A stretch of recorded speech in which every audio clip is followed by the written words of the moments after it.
et bonjour. J'espère que vous allez bien et même très bien aujourd'hui. Alors, aujourd'hui je voulais vous parler un peu de mon ras-le-bol, de ma déception par rapport à YouTube. Pourquoi ? Depuis que j'ai créé mon entreprise, je m'efforce de mettre des vidéos sur YouTube que vous regardez, ou vous oubliez de mettre des j'aime, ça c'est pas bien, mais aussi je souhaite mettre de la musique, parce qu'après tout, je suis psychologue, tarologue et musicothérapeute. Comment parler de musicothérapie sans mettre de musique dans mes vidéos ? Le problème, c'est que YouTube me les rejette systématiquement sous prétexte que j'enfreins la loi aux droits d'auteur. Or, quand j'ai compris cela, je n'ai plus pris des musiques qui m'intéressaient particulièrement par rapport à ce que je voulais expliquer sur mes vidéos. Je me suis référée aux vidéos que YouTube propose au téléchargement dans sa partie YouTube Studio. Même effet, je fais mon montage avec des extraits musicaux pris dans cette bibliothèque. Je me régale à faire des montages de musique avec des fondus enchaînés, etc. Des endroits où la musique accompagne vraiment mes propos. Et après tout ce travail, je télécharge et YouTube refuse encore avec ce prétexte-là. En fait, j'ai compris que pour pouvoir mettre de la musique sur YouTube, il fallait télécharger la vidéo que j'avais fini de transcoder et avec un autre logiciel qui s'appelle KDE Unleavened, dont je vous mettrai les références parce que c'est un bon logiciel et il n'y a pas de raison de ne pas faire de pub au logiciel qui me permettent de bosser et qui est un logiciel gratuit en plus.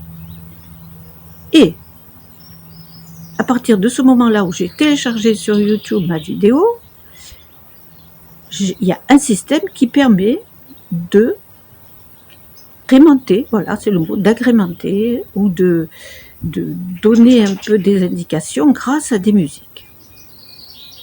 Et là, quand je suis allée, je me suis dit, bon ben je vais faire comme ça, après tout. Je ne suis pas à une demi-heure près.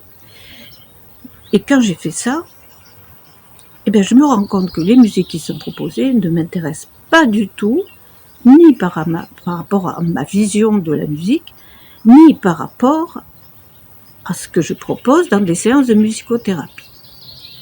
Donc, je suis désolée, je suis navrée, je ne peux pas vous proposer des vidéos YouTube avec en fond sonore des musiques, avec des extraits de séances de musicothérapie tels que je peux vous proposer, avec des accompagnements de musique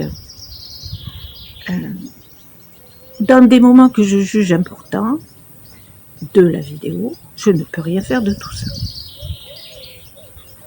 Ça me désole et vous voyez, ça me met en pétard quelque part, même si quand je suis en pétard, je garde un peu de distance. C'est complètement loufoque cette histoire.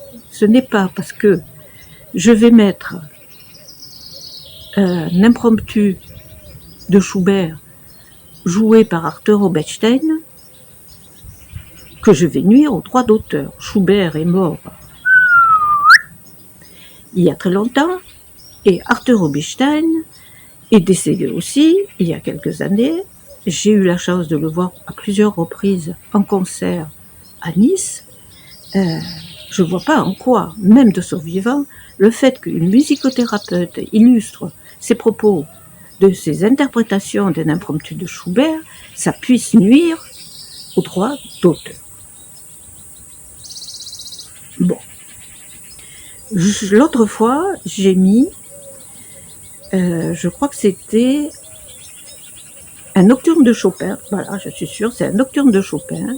J'avais accompagné ma vidéo d'un nocturne de Chopin, interprété par Nelson Frère. J'avais mis tous les renseignements sur la barre d'infos, et en plus, je n'avais pas choisi par hasard, bon, le nocturne de Chopin, ça collait avec mes propos, mais Nelson Frère venait de décéder, le grand pianiste, et c'était aussi un hommage à Nelson Frère.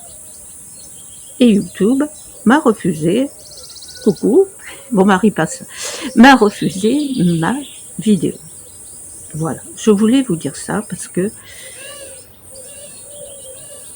je suis frustrée, ça me gêne beaucoup. Je suis en train de chercher comment faire et peut-être même changer, aller vers Dailymotion ou autres qui vont accepter des musiques.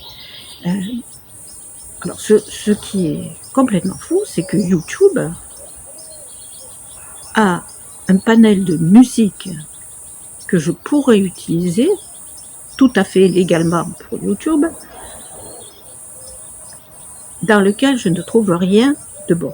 Par contre, sur Facebook et Instagram, quand je fais mes stories, là, je trouve tout ce que je veux de façon légale et gratuite. Et je précise, bon, ce que je voulais préciser, c'est que tous les extraits musicaux que j'utilise sont extraits de ma discothèque personnelle. Vous vous imaginez bien qu'en 20 ans de musicothérapie, je me suis construit une discothèque avec un nombre incroyable de CD, et les musiciens me comprendront tout à fait. J'ai, à plusieurs reprises, la même œuvre interprétée par des musiciens différents. Voilà. Ça me fait penser, pour finir avec un sourire, et après on passe au tirage de cartes, ça me fait penser à la réflexion qu'avait fait un vendeur à la Fnac à ma fille. Ma fille voulait m'offrir une partition, enfin, un morceau de piano, une œuvre musicale jouée au piano, voilà. Et comme elle a été très bien élevée par sa mère, elle a demandé s'il y avait la même œuvre musicale proposée dans des CD différents, interprétés par des pianistes différents. Et le spécialiste en musique de la Fnac lui avait répondu: mais à quoi ça sert? Des interprètes différents, de toute façon, c'est les mêmes notes de musique. Voilà, allez. J'ai repris le sourire et on passe maintenant au tirage de cartes.